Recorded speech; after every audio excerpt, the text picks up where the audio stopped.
สวัสดีครับวันนี้เราจะมาแนะนำการใช้เครื่องวัดไวทัลไซน์นะครับรุ่น VS 2 พัทนะครับของยี่ห้อฟิลิปประเทศสหรัฐอเมริกานะครับ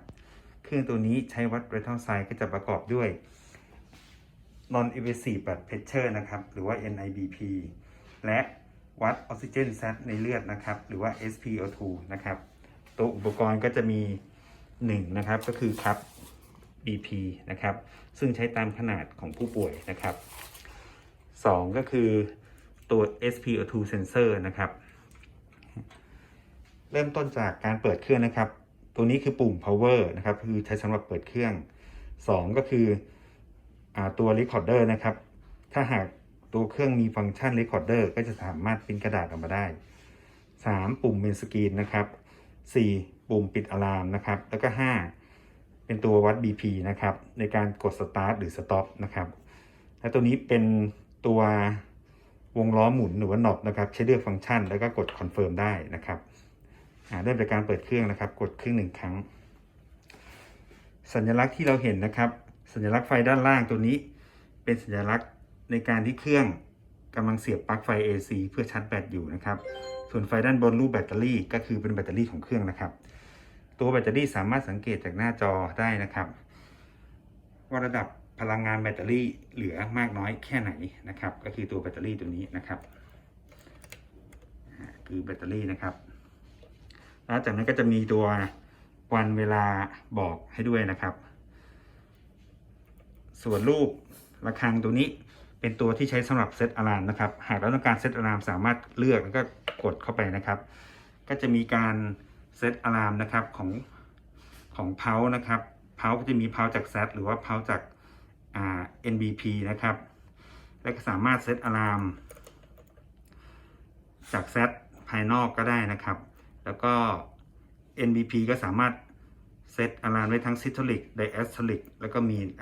มีนะครับตัวต่อไปรูปกุญแจตัวนี้จะเป็นการเซตติ้งเครื่องนะครับเมื่อเข้าไปเนี่ยจะสามารถตั้งวันเวลานะครับตั้งวันนะครับตั้งเวลาโชว์ได้นะครับแล้วก็ประเภทของผู้ป่วยว่าเป็นผู้ใหญ่เด็กหรือว่าเด็กแรกเกิดนะครับเราสามารถเลือกประเภทของผู้ป่วยได้นะครับจากนั้นก็เป็นชื่อเครื่องนะครับปุ่มชัตดาวน์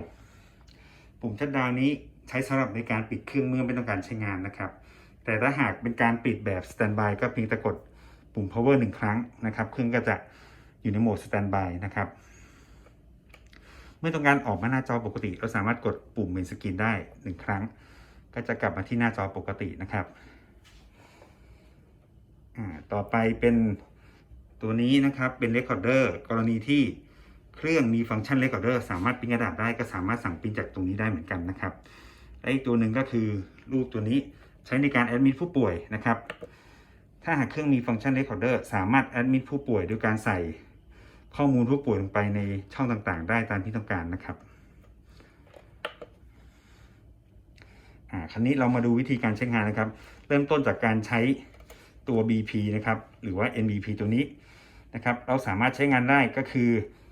กด Start และ Stop ที่ปุ่มนี้นะครับได้เลยนะครับหรือถ้ากดเราเข้าไปดูเมนูในฟังก์ชันกดเลือกเข้าไปดูนะครับมันก็จะมีให้เลือกตั้งค่าอะลามได้ด้วยนะครับอะลามของ Systolic Diastolic แล้วก็มีนะครับรวมถึงตั้งค่าแรงดัน Pressure ในคัพ Pressure ได้ด้วยนะครับหน่วยต้องการเลือกเป็นอะไรส่วน NBP Interval ตัวนี้สามารถเลือกเป็นโหมดออโต้ได้นะครับโดยการกดเลือกเข้าไปจากนั้นเราก็กดเลือกออโต้ตัวนี้นะครับเลือกเวลาที่เราต้องการได้นะครับว่าต้องการให้วัดทุกๆกี่นาทีนะครับสามารถเลือกได้หรือต้องการเลือกเป็นชุดนะครับ NBP Interval Program นะครับกดเลือกเข้าไป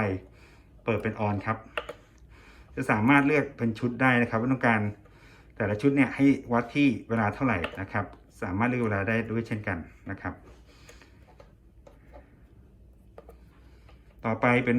โหมดของSpO2 นะครับเมื่อเลือกเข้าไปเราสามารถตั้งค่า High Low Limit ได้นะครับ High Limit Low Limit และตั้งตัว Response ของ SpO2 นะครับโดยสามารถเลือกกดเข้าไปนะครับก็จะมี Slow Normal Fast นะครับเพื่อ พื่อให้เหมาะสมกับการจับ SpO2 ของผู้ป่วยนะครับต่อไปตั้งค่าเพานะครับเพาตัวนี้ก็สามารถตั้งให้ low limit ได้เช่นเดียวกันนะครับส่วนเพาที่เขียนว่าออโต้ตัวนี้นะครับเพาซอสคือเครื่องจะสามารถเลือกเพาจาก NBP หรือ SpO2 ก็ได้หรือเราจะตั้งไว้เป็นออโต้ก็ได้นะครับและช่องนี้ก็จะเป็นรูปของเพชรโมกราฟนะครับรูปขึ้นของ SpO2 นะครับการใช้งานก็จะมีเพียงเท่านี้นะครับทีนี้มาดูวิธีการวิธีการปิดเครื่องครั้งสุดท้ายนะครับที่ผมบอกว่าการปิดเครื่องมี2แบบ1คือกด1ครั้งเครื่องจะอยู่ในโหมดสแตนด์บายนะครับพร้อมกับชาร์จแบตไปด้วยนะครับถ้าแบบนี้เมื่อเรากดปุ่ม power เปิดขึ้นมาเนี่ยเครื่องก็จะกลับมาพร้อมใช้งานได้อย่างรวดเร็วกับ2ปิดเครื่องแบบชัตดาวน์เลือกชัตดาวน์นะครับกดเลือกแล้วก็ตอบ yes ตัวนี้เครื่องจะทำการปิดเครื่องไปเลยนะครับ